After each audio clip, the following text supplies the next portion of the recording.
கர்த்தருடைய பரிசு நாமத்துக்கு ஸ்தோத்திரம். நீங்கள்லாம் நல்லா இருக்கிறீங்களா? சாப்பிட்டீங்களா? எல்லா வேலைகளையும் சுறுசுறுப்பாக செய்கிறீங்களா? நல்லா சந்தோஷமாக இருக்கிறீங்களா? உங்களுக்காக நான் கடவுளை வேண்டுறேன். நான் ஒரு வீடியோ ஒன்று பார்த்தேன், சைனா வீடியோ. அது எப்படின்னா, ஒரு மாடு முட்டுறதுக்கு ஆக்ரோஷமாக வருது. அதை அடக்கிறதுக்காக ஒரு பெண்மணி அதை அடக்கிறதுக்கு முயற்சி பண்ணுறா. ஆனால் அந்த மாடு அவட்டேருந்து முட்டுறதுக்கு வருது. அவளை முட்டி அவளை எப்படியாவது கொன்றலான்ட்டு வருது. அவள் தப்பிக்கிறா. தப்பிக்கும் பொழுது அந்த மாடு அவளுடைய குணத்தை தெரிஞ்சுக்குது. இவ நம்மளை அடக்கிறதுக்கு வரல, நல்ல குணமாக தெரியுதுன்னொன்னே அவளுக்கு அவளை முட்டுறதை தவிர்த்துட்டு அவள் கூட பாசமாக இணையுது.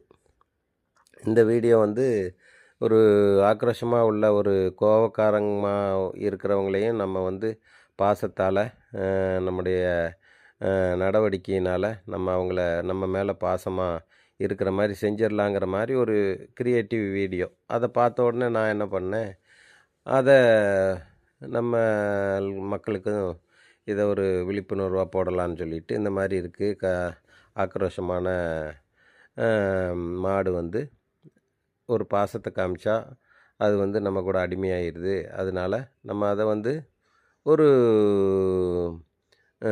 எந்த கோவமாக இருக்கிறவங்கள்ட்டையும் நம்ம பாசத்தோடு அன்போடு நடந்துக்கிட்டோம்னா அவங்க கோவம்லாம் போயிருங்கிற மாதிரி நான் ஒரு வீடியோ போட்டிருந்தேன்.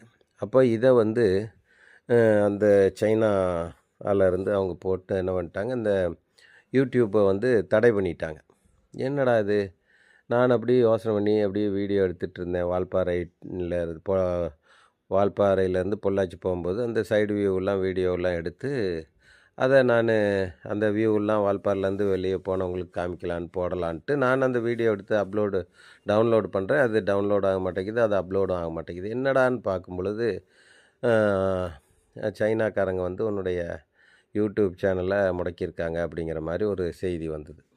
என்னடா அப்படின்னு பார்க்கும்போது அது என்னன்னு பார்த்தா, நம்ம தேவ செய்தியையும் கடவுளை பற்றி சொல்கிறதையும் நம்ம வச்சுருக்கோங்கிறதுனால மதங்களை பரப்புகிறாங்கங்கிற மாதிரி உள்ள இதில் அவங்க ஏதோ ஒரு ரூபத்தில் நம்ம சேனல்களை தடை பண்ணுறாங்க. அப்போது நம்ம எவ்வளோ ஒரு விழிப்புணர்வாக இருக்கணும். கடவுளை நம்ம ஆராதிக்கிறோம், தொழுகிறோம், நம்ம யாருக்கும் துரோகம் பண்ணுறதில்ல, நம்ம யாரையுமே கட்டாயப்படுத்தி மதம் மாற சொல்கிறதில்ல. இருந்தாலும் அவங்க என்ன பண்ணுறாங்கன்னு சொன்னால், கடவுளை பற்றி போதிக்கிறவங்களையே அவங்க என்ன பண்ணுறாங்க, விரோதியாக நினைக்கிறாங்க. அவங்க நடவடிக்கையெல்லாம் வாட்ச் பண்ணுறாங்க. ஏதோ ஒரு விதத்தில் அவங்கள முடக்கலான்னு பார்க்குறாங்க.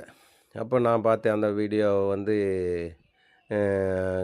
நம்ம யூடியூப் சேனலுக்கு தொடர்பு கொண்டு அந்த மாதிரி எனக்கும் அதுக்கும் அவங்க வீடியோவை எடுத்து போடணுன்னு அவசியம் இல்லை, அது ஒரு விழிப்புணர்வுக்காக போட்டேன்னு சொல்லி அதை நான் டெலீட் பண்ணி, அதுக்கு பிறகு மீண்டும் அந்த வீடியோலாம் போடுறதுக்குரிய இது வாங்கினேன். இப்போது நம்ம எந்த விஷயம் பண்ணாலும், நல்லது பண்ணாலும் அதற்கு தடை செய்வதற்கு உலகத்திலே பல ஆட்கள் வருவாங்க. நம்ம நல்லது தானே பண்ணோம், ஏன் அப்படின்னு நம்ம நினச்சிக்கிட்டே இருக்க வேண்டியதுதான். ஆனால் நம்ம யோசனையே பண்ணக்கூடாது. எந்த விஷயம் பண்ணினாலும் கடவுளுக்காக நல்லது பண்ணிக்கொண்டே போனோம்னு சொன்னால் கடவுளுடைய பார்வையில் நம்ம நல்ல பிள்ளைகளாக இருப்போம். கடவுள் நம்ம கூட இருப்பார்.